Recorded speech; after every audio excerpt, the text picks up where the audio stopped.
কোনো ওয়ারেন্ট নাই, কোনো কিছু নাই, কোনো মামলা নাই, কোনো কিছু নিয়ে আমার কোনো একটা কারণ তো দেখাবেন ওনারা যে এই একটা কারণে তাকে নেওয়া হচ্ছে, কিন্তু ওনারা কোনো এখন পর্যন্ত কোনো সত্য দিতে পারেন নাই। এখন আমরা আমার ভাইরে নিয়ে আমরা খুবই চিন্তিত এবং আমরা দোয়া চাই হবিগঞ্জের মানুষের কাছে তার জন্য, এবং থানা থেকে আমাদের কোনো কিছু জানানো হচ্ছে না।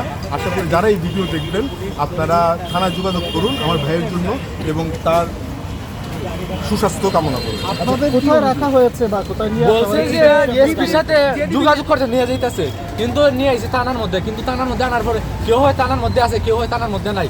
বলছে আমাদের গার্ড ধাক্কা দিয়ে বাইরে করে দিছে, এই যে থানার গেট লাগাই রাখছে।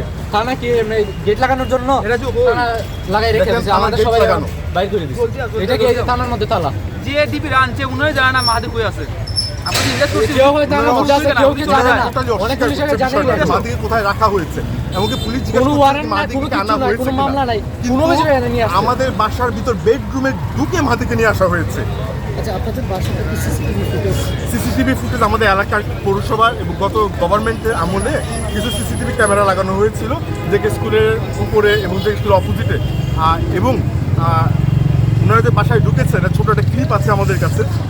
তো তারপর ওনারা অস্বীকার করেন আমাদের ভাই কোথায় ওনারা জানাতে চাচ্ছেন না আমাদের। কেন নিয়ে আসা হয়েছে এই ধরনের? এটাই আমরা জানতে চাচ্ছি, এটা জানার জন্যই আমরা আসছি।